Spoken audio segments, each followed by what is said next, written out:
आ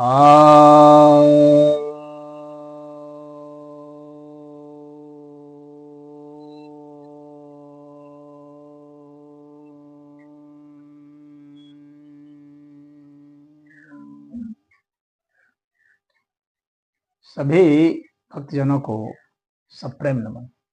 तो बांग्लादेश की प्रधानमंत्री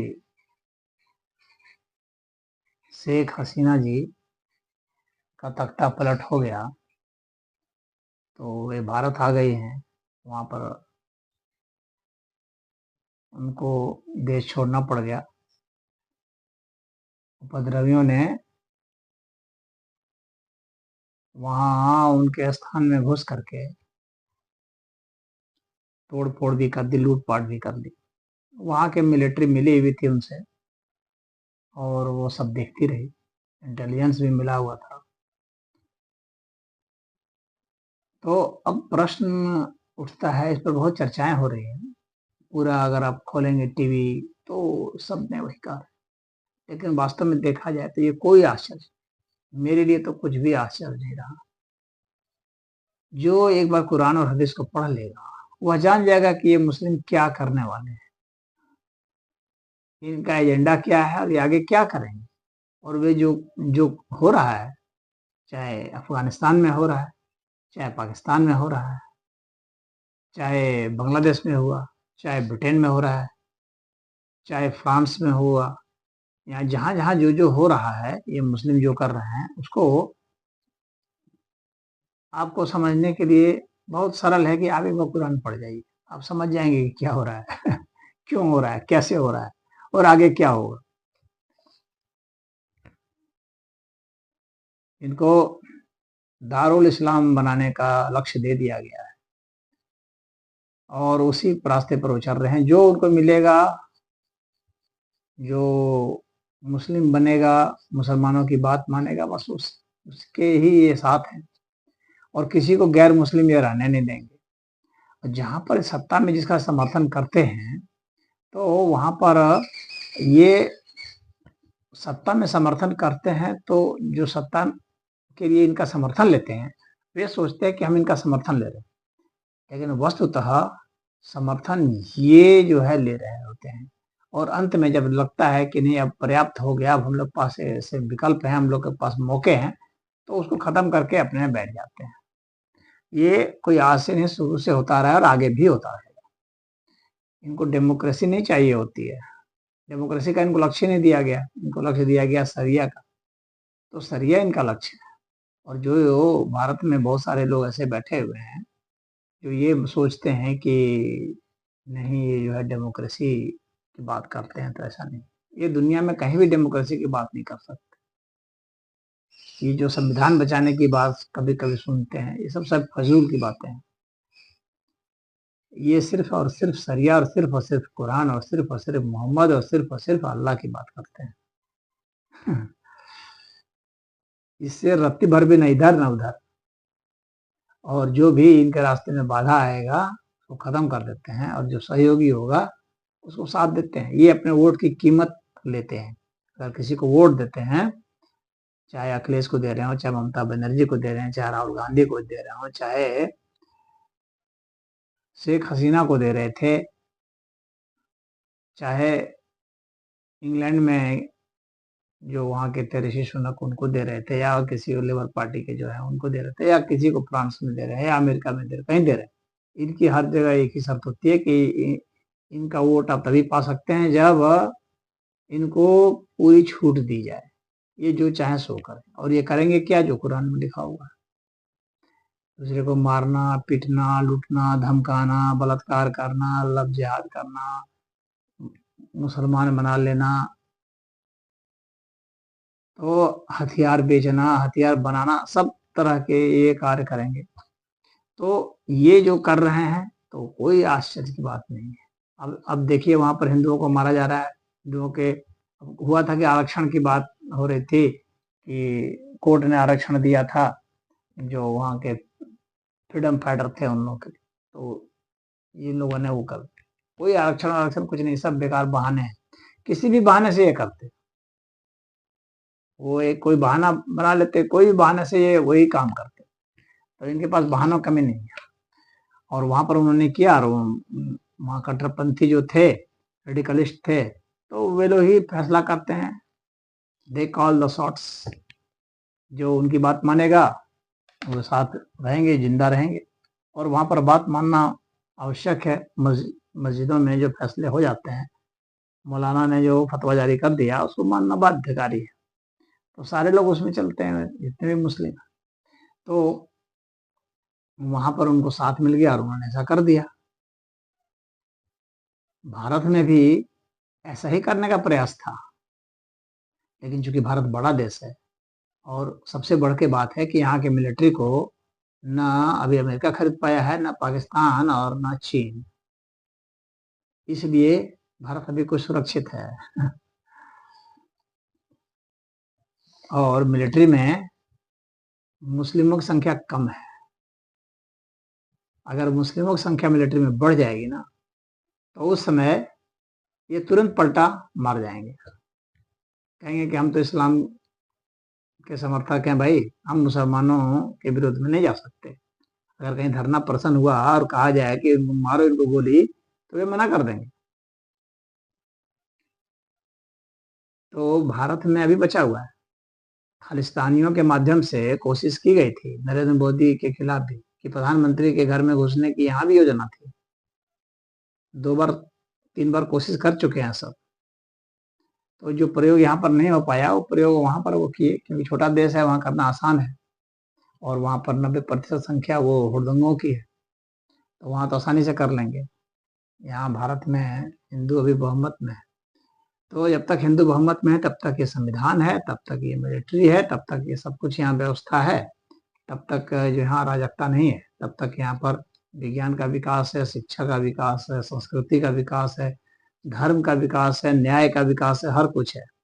जो हिंदू घटेंगे, जो मुस्लिमों की संख्या बढ़ेगी, आप देखेंगे कि यहाँ भी उसी तरह से सड़कों पर उतर जाएंगे, क्योंकि यहाँ उनका साथ देने के लिए जो है कुछ वामपंथी भी मिल जाएंगे, और कुछ जो पार्टियां हैं जो मुसलमानों का वोट लेती हैं, उनके सपोर्टर भी मिल जाएंगे, और इस तरह से यहाँ भी उपद्रव शुरू होगा। 20 25 30 वर्ष में आप देख लेंगे, वो नज़ारा यहाँ भी दिखेगा। अगर भारत सरकार ने अभी कोई कदम नहीं उठाया, अगर हिंदुओं ने एकजुट हो करके वोट करके कानून नहीं बनवाया, ऐसा कानून जिसमें कि मदरसा शिक्षा बंद हो, जिसमें कि घुसपैठिए को बाहर कर दिया जाए, जिसमें कि धर्मांतरण को जो है पाबंद कर दिया जाए,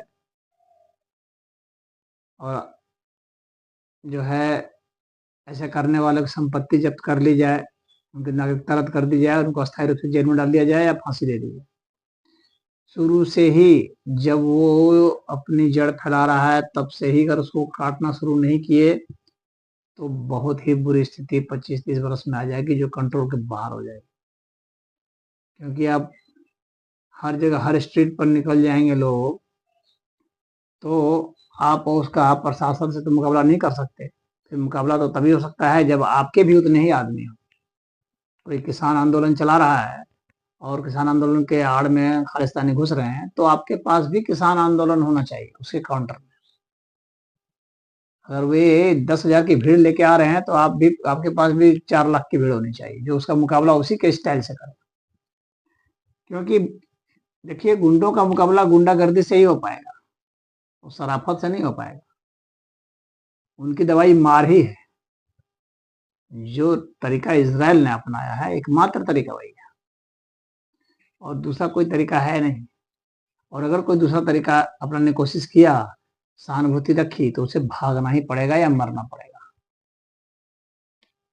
और 1 2 लोग भाग सकते हैं, बहुत बड़ी आबादी नहीं भाग सकती है, उसको तो वहां झेलना पड़ जाएगा। इसीलिए इसके पहले कि वह स्थिति आए, बुद्धिमान व्यक्ति और बुद्धिमान समाज वह होता है जो पहले से ही सारा इंतजाम कर ले, सारी काट खोज ले और उस पर इम्प्लीमेंट करे, और छोटी मोटी लाभों के चक्कर में नहीं पड़े, कुछ खटाखट के चक्कर में ना पड़े, बल्कि अपनी ज़िंदगी की सिक्योरिटी जो सबसे ज़्यादा महत्वपूर्ण है और आगे का सारा सभ्यता, संस्कृति और सब धन वगैरह जितना है आपके पास, धन, सम्मान सब, उन सब की सुरक्षा को ध्यान में रखें पहले और उसके आधार पर वोट करें और उसके आधार पर कानून बनवाएँ। खाली वोट ही नहीं करें, जिसको वोट करते हैं उसे उसको फ़ोर्स करके कानून बनवाएँ।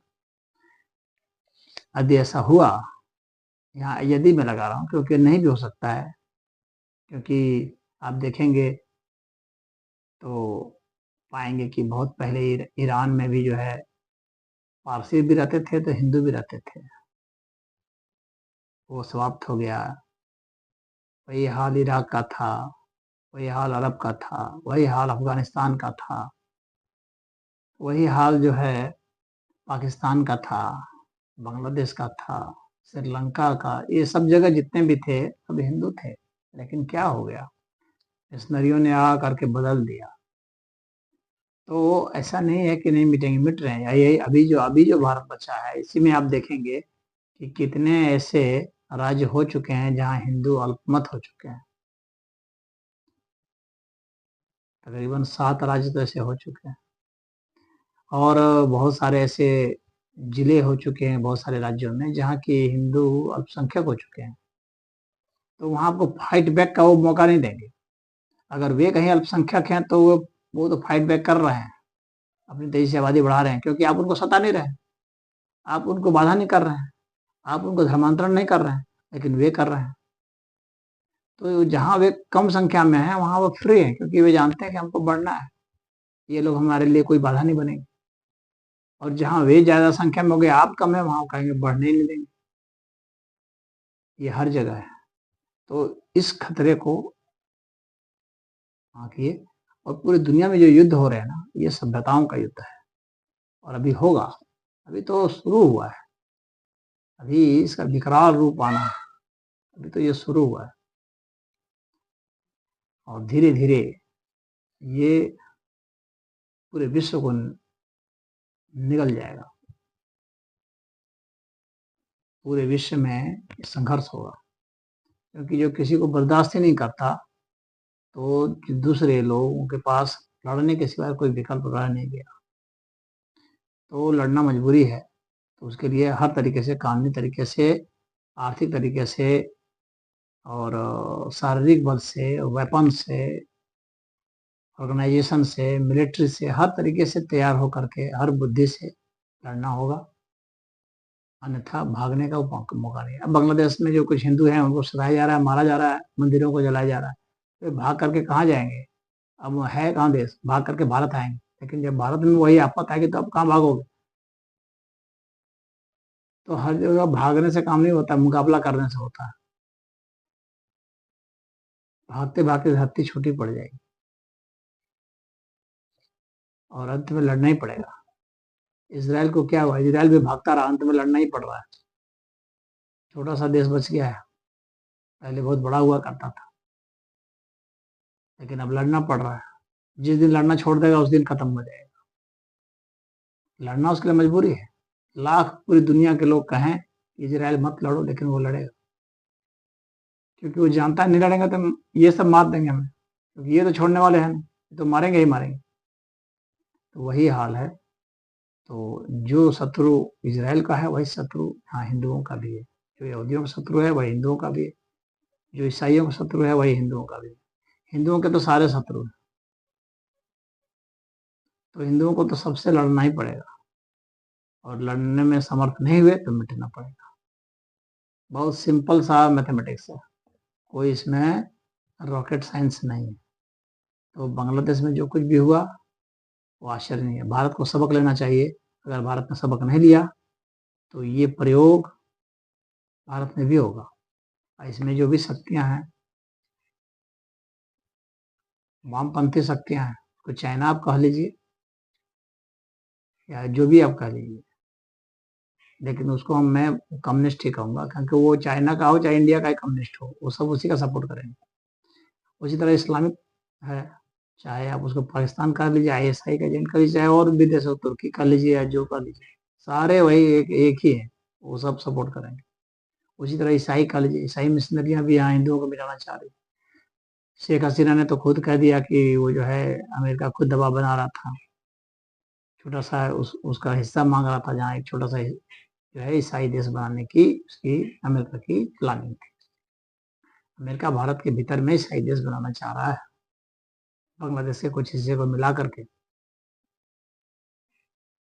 तो ये सब एक ही इनका ढल रहा है, पैटर्न है, उसी सिस्टम पर चल रहे हैं और युद्ध अवश्य संभव है। इस दुनिया में जो जीता है वो संघर्ष करके जीत करके ही जीता है, हार के आप जीत नहीं सकते। और कम से कम आत्मसम्मान से तो नहीं ही जीत सकते। पाकिस्तान में देखिए क्या हालत हो गई हिंदुओं की। 14-15% के आसपास थे जब भारत आजाद हो रहा था, और अब जो है वहां पर वो 1% या उससे भी कम रह गया। बांग्लादेश में करीब 22-23% थे, अब जाकर के 9% रह गए।